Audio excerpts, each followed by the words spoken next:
देहरादून सहित पूरे उत्तराखंड में जुमे की मुबारक दिन आज ईद मनाई गई। नमाजियों ने कोविड नियमों का पालन कर नमाज की और कोरोना से दुनिया को जल्द छुटकारा दिलाने की दुआ की। गौरतलब हो कि कोरोना संक्रमण के कारण उलेमा ने सभी लोगों से कोरोना गाइडलाइन के तहत ईद मनाने की अपील की। इसी के मद्देनजर लोगों ने घर पर ही सजदा किया। कोरोना संक्रमण के कारण उलेमा ने सभी लोगों से कोरोना गाइडलाइन के तहत ईद मनाने की अपील की गई थी। कोरोना संक्रमण की दूसरी लहर तेजी से देश में अपने पैर पसार रही है और उत्तराखंड भी इससे अछूता नहीं है।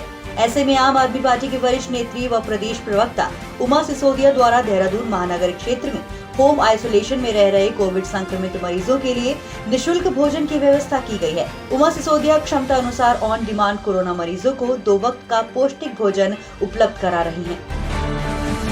कोविड-19 कर्फ्यू के दौरान उत्तराखंड में सस्ते गल्ले की दुकानें आज 14 मई से 18 मई तक सुबह 7 बजे से 10 बजे तक खुलेंगी। उत्तराखंड के मुख्य सचिव ओम प्रकाश की ओर से बीते गुरुवार को इस संबंध में आदेश जारी किया गया। उत्तराखंड रोडवेज की बस सेवा सभी राज्यों के लिए बंद कर दी गई है। लगातार बढ़ते कोरोना संक्रमण और दूसरे राज्यों की बंदिशों के चलते ये फैसला लिया गया है। अब केवल प्रदेश के भीतर ही बसों का संचालन किया जाएगा।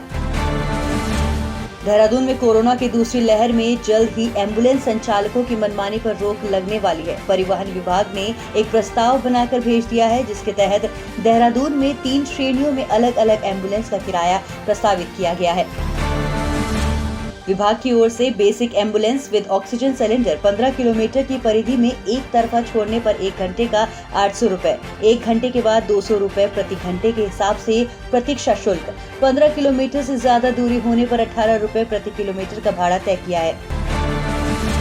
वहीं basic ambulance with oxygen cylinder 15 kilometre की परिधि में एक तरफा छोड़ने पर 1 घंटे का 1200 रुपए, 1 घंटे के बाद 250 रुपए प्रति घंटा के हिसाब से प्रतीक्षा शुल्क, वहीं 15 किलोमीटर से अधिक दूरी होने पर 20 रुपए प्रति किलोमीटर का भाड़ा तय किया गया है।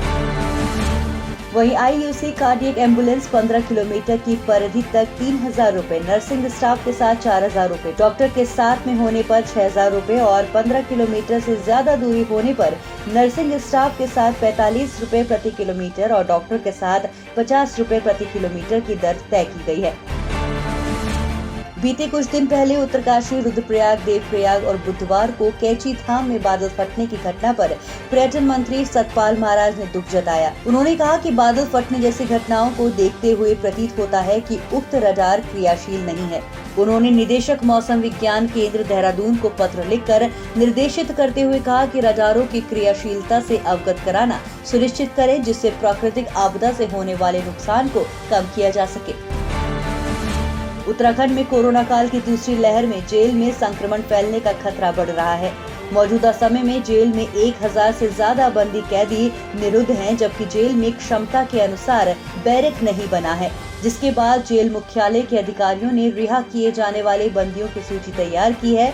प्रदेश की 8 जेलों से 46 बंदियों को छोड़ा जाएगा। इन बंदियों को 90 दिन के पैरोल पर छोड़ा जाएगा। इसके बाद इन्हें फिर से वापस जेल में अपनी आमद करानी होगी। अगर पैरोल का समय खत्म होने के बाद कोई बंदी वापस नहीं आता तो उसके खिलाफ कार्रवाई भी की जाएगी। भगवान केदारनाथ की चल उत्सव विग्रह डोली आज धारा 144 के बीच उखी मठ में पंच केदार गद्दी स्थल ओंकारेश्वर मंदिर परिसर से अपने धाम के लिए रवाना हो गई है। इस दौरान डोली के धाम पहुंचने के साथ ही धारा 144 स्वतः समाप्त हो जाएगी।